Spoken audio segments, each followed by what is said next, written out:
Hello. It's day, I don't know, 83 of quarantine. And we, like most good Americans, have been completely isolated and homeschooling now. This is week 3. Our school was incredibly on it. So we just had curriculum up and ready the first day, and they've been progressing and doing great. I just wanted to give a little taste for what it's like to be quarantined and homeschooling um, a child with autism, Tourette's, because I feel like we're all experiencing Groundhog's Day, right? Every day feels the same, which life already kind of feels like that, raising our sweet Rylan. Um, this whole experience is like Groundhog's Day on crack cocaine. Crack cocaine. I tried homeschooling for a semester and within 2 weeks had hired a tutor full time because oh, I couldn't do it. Um, can't do that now, right? No tutors to hire, no tutors for hire to come into your home. We're all on their own.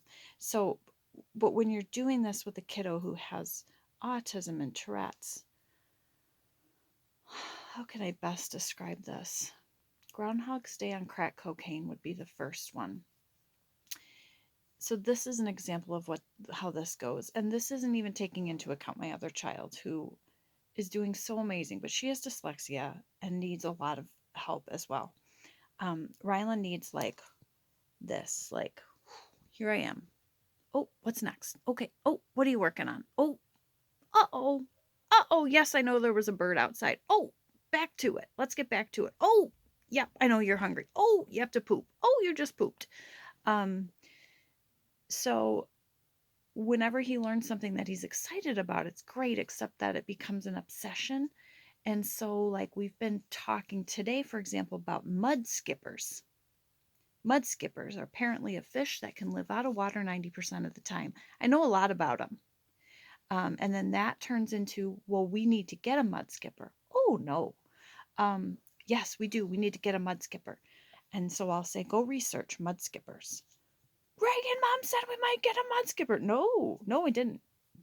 And then every 30 seconds, he has something new to share with me about mud skipper because he can't keep it in. Whatever he's thinking, out it comes. Thinking, out it comes. We're not able to just think and mull it over. So after 2 hours of trying to just choose a wallpaper for a design project I'm working on, guess what I hadn't done? Hadn't chosen a wallpaper. Still haven't, but I know a lot about mud skippers. And I know I'm not getting one, but I know that he thinks we are, because he thinks we are, even though I say we're not. So we watched a lot of videos about mud skippers. We're going to research mud skippers even more. And by the end of the week, shit, I'll probably have a mud skipper because I just can't handle talking about it anymore. We've also learned a lot about snails and about their anuses. So that was something he latched onto, the anus of the snail. Talk a lot about it. Know a lot about it. Super gross. Now we're afraid of snails because apparently he didn't know that animals have anuses. Which then leads to talking about Shelmet, the Pokemon snail. Shelmet and Macargo is another Pokemon snail. So we talk a lot about them yesterday because those are snail Pokemon. And they have some red magma, something about red magma. So we got pretty obsessed about that. So then we wanted to make a card for somebody yesterday. His teacher asked him to make a card, which is so nice.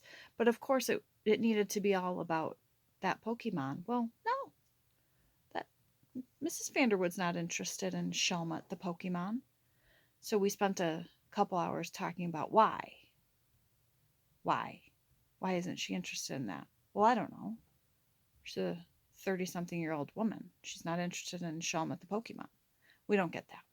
So you know what, Miss Vanderwood, you're getting a card and it's going to be about Pokemon because I give up. I fold.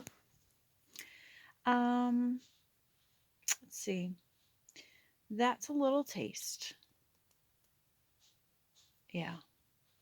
And the screen time asks, even though I have schedules posted in every room, on the wall, like I'm one of these, I know Jen Hatmaker is going to say I'm ridiculous, but I have to have every hour scheduled because otherwise that one needs to know what's next every 5 minutes. And I have to have an answer. And there's no play dates.